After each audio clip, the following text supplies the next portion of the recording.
Ada beberapa hal-hal dasar yang semestinya kita menyadari tentang keberadaan kita di muka bumi ini. Yang pertama, teman-teman sekalian, kita ini manusia bukan makhluk pertama, tapi bahkan kita makhluk terakhir di muka bumi ini yang Allah turunkan. Sebelum kita ada jin, ada hewan-hewan, ada tumbuh-tumbuhan, semua ini sudah ada.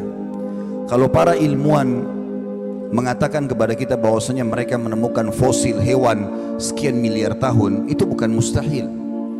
Karena pada saat Adam alaihissalam, ayah kita semuanya diciptakan oleh Allah di langit sana dari tanah, maka Allah subhanahu wa ta'ala menyuruh para malaikat untuk sujud, dan pada saat itu iblis sudah ada, dan dia dari golongan jin, dan iblis hidup di muka bumi bersama dengan jin-jin yang lainnya.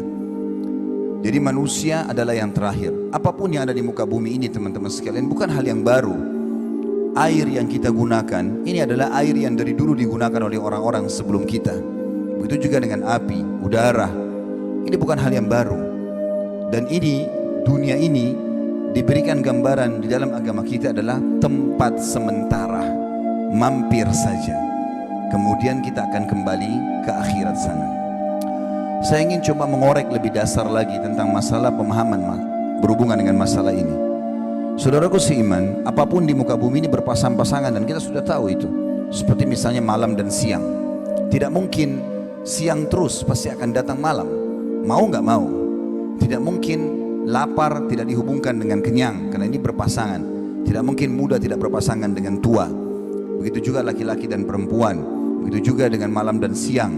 Begitu juga dengan sehat dan sakit, kemudian hidup dan mati, ada dunia, ada akhirat, ada surga dan neraka. Ini satu paket, tidak bisa dipisahkan. Banyak orang berusaha memisahkan masalah itu seakan-akan dia tidak tahu akan ada akhirat, padahal sebagaimana dia ada di muka bumi ini akan sama, pasti akan ada itu semuanya. Kalau seseorang faham fenomena ini, maka hidupnya akan tentram, karena dia tahu pada saat dia sehat, satu waktu dia akan sakit. Tidak ada orang seumur hidup itu sehat terus. Pasti akan ada saatnya dia sakit, cuma tinggal kadar penyakit yang ada saja. Tapi semua orang akan melalui itu. Tidak ada orang yang muda terus, dia pasti akan tua. Tidak ada orang akan hidup terus, pasti dia akan mati. Maka ini satu paket.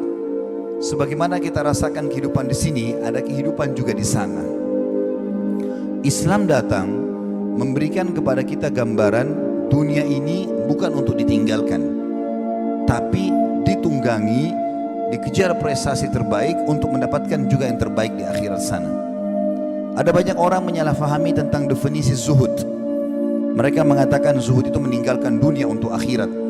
Jadi kalau mau menuju akhirat, bajunya yang kotor saja nggak apa-apa, makannya roti kering, tidak usah ada prestasi-prestasi kerja, ijazah, tidak usah ada jenjang akademik, tidak usah begini dan begitu.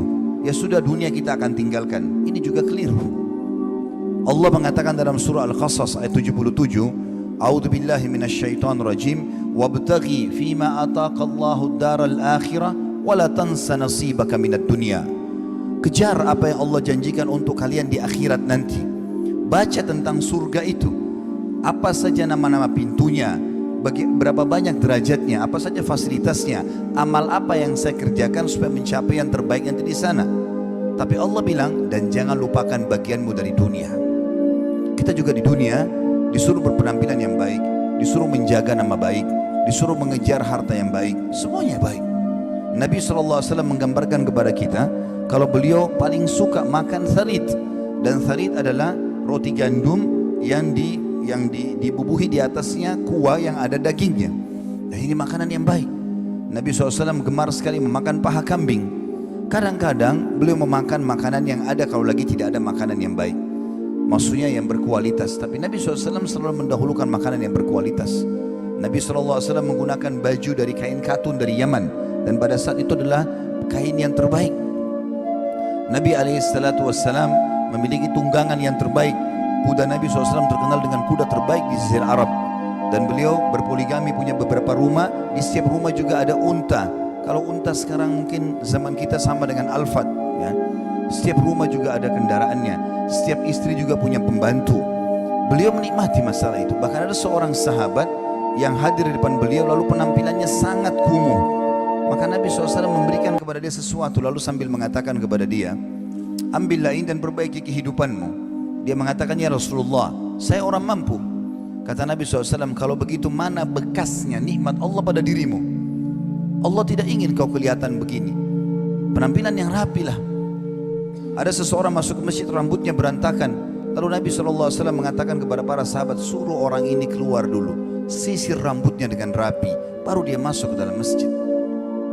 Kita disuruh menjaga, teman-teman, ada istilah dalam makanan dan minuman kita, halalan thayyiba.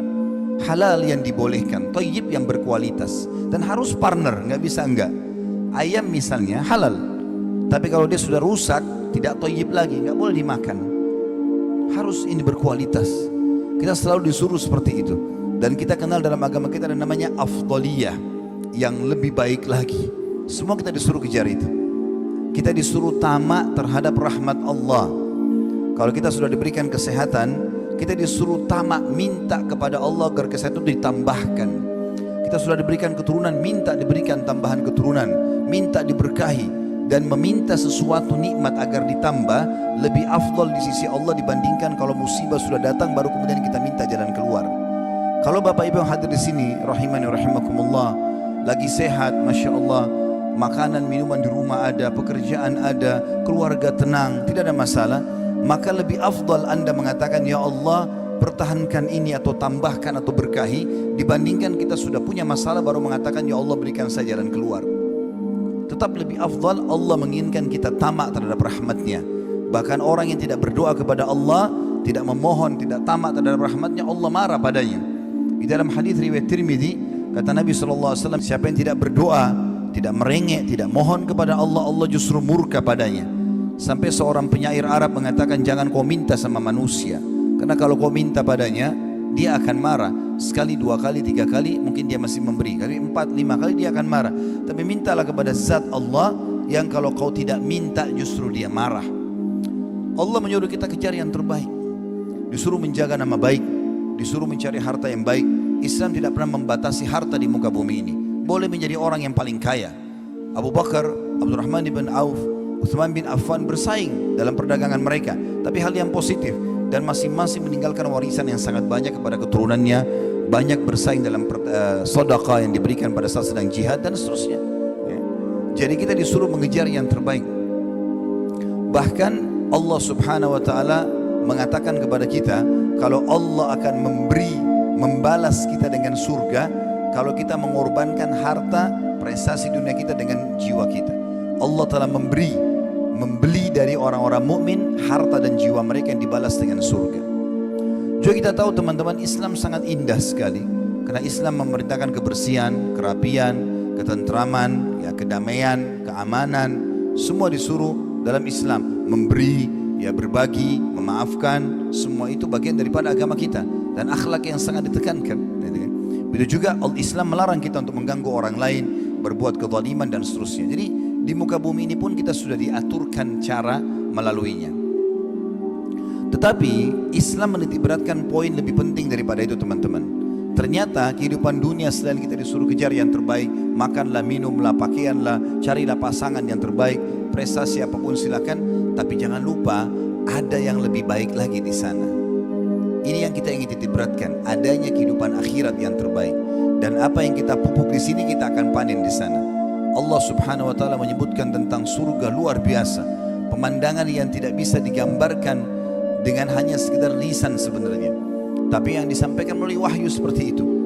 Bagaimana surga itu adalah istana yang sangat luas, seluas langit dan bumi, isinya semuanya kebahagiaan. Kata Nabi SAW, siapa yang masuk surga maka tidak akan rusak pakaiannya, tidak akan habis masa mudahnya, tidak ada lagi rasa lapar dan haus, tidak ada lagi buang air besar dan buang air kecil. Makanan dan minuman yang mereka makan yang tidak dibutuhkan oleh tubuh mereka akan keluar dalam bentuk keringat yang lebih wangi dari bau kasturi. Tidak ada lagi beringus, tidak ada lagi meludah di surga. Semuanya kenikmatan abadi. Dan saya sudah bilang tadi, sebagaimana dunia ada, maka ada akhirat.